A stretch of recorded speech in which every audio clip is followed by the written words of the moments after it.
movies, the TV thing, he was so cool because he was always silent.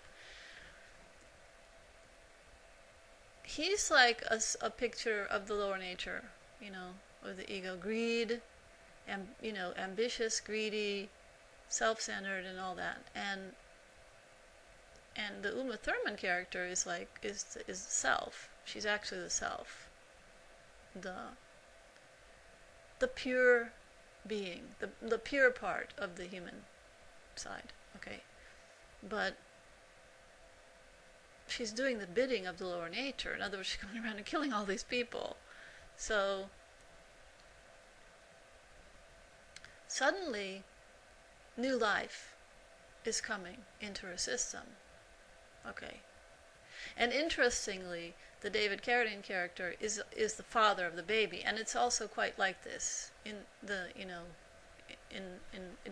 it really fits with my metaphor. Okay. So she's going to give birth to new life, and this becomes the most important thing to her. So she runs away. She tries to get away from this egoistic person, her boss. And he is enraged because he's in love with her. So then when he finally finds her, she's going to marry some other guy, and she wants that her child should not have contact with this person anymore at all. So she wants to bring up her child in a clean environment. So she runs away. She finds a guy, they're going to get married, and they're in the church, and while they're in the church, the day before the wedding, basically, practicing and talking to the preacher and the people who are going to take part in the ceremony, David Carradine shows up with his group, and they kill everybody, including her. But she doesn't die. She goes into a coma. So she's in a coma. And this is it's so symbolic of what happened to me. Exactly the same thing happened to me. There was an awakening. In other words, the promise of new life is there. And then I went back to sleep. In other words, I went into a coma. I went back again to my earlier condition. So there's this bright moment, and you feel like, oh, now, this is going to be it. And then you sink back.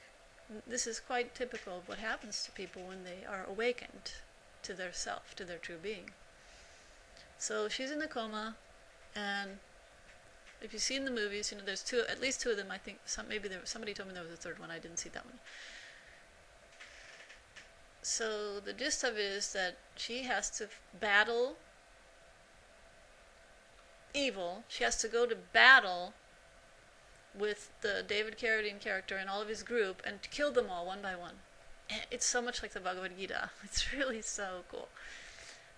And she doesn't know that the child survived, because basically what happened is she goes to a hospital. She's in a coma. She's in a coma for a few years, okay?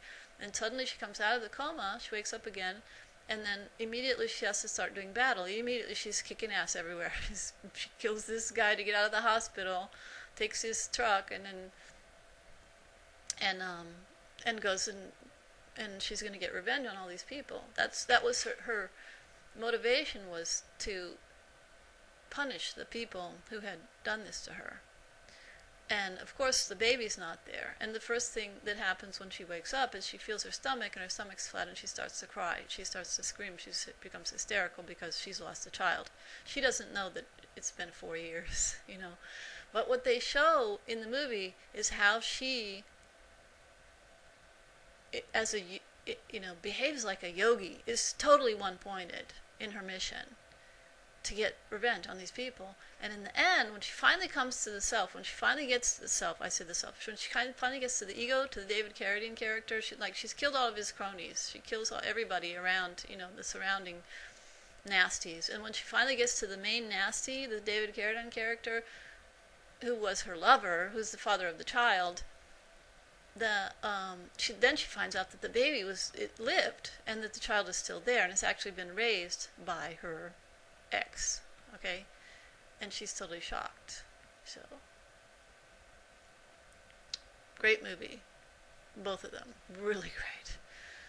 And so much symbolic stuff in there about the fight of the lower, between the lower and the higher nature, who's going to be in control. So see that movie. So it's and I think she should play me when we do this thing, when I finally get off my duff and compose my life story. She can play me. Maybe Scarlett Johansson. She would also be good. Yeah, what else? Oh, it's a sword, of course. It's a total fantasy movie, of course. You'd never walk through, the airport in Japan with a samurai sword slung across your shoulder, But she's doing this, and the sword, that's what I want to talk about. Good thing I made notes, huh? 8:39. Okay, we got to go. The sword. Okay, in the Bhagavad Gita, it talks about the sword of knowledge, and she goes to the to Japan to get this samurai sword from this really special guy who knows how to make the best swords, and they're worth $1 million each, right? Because he doesn't make them anymore because he stopped making them. But she has to get it from this guy because she knows that he's the only one that can make the sword that will kill her enemies. It has to be a special sword. It has to be made by this guy. So she gets the sword. And then she goes and does battle with all these people. What is that actress's name? I think her name's Lucy Liu. She's half Japanese, half Chinese or something, or half American, half Japanese, something like that. Oh, she plays such a great role in this movie. Whoa. And it's chilling. And it's the final scene where the scene where Uma Thurman totally decimates a whole army in the restaurant in Tokyo, or wherever it is, or Osaka, wherever she is. Really cool. My God. And then the Lucy Liu character, woof, because what happens at the end is she chops the top of her head off. And what is that? When you surrender the mind, then, guess what? Guess what, Annie? Then you're free of the past. That's how it works. I think. Do I think? I don't know. I don't know, as Daniel would say. Dina not. Okay. That's it. That's about it. Okay, so... Oh yeah, 10:40. We gotta go. Okay, one more topic I have to discuss because this is just another thing that's so cool. Everything is so cool today. Let me just read. Oh yeah, this was really interesting because I was talking in just a few minutes ago about how when that young boy approached this form with so much respect and with so much purity and love, how the Divine Mother came to the front and responded to him, even though there was a heavy veil here. I didn't know that I was that or anything. So I think it was yesterday.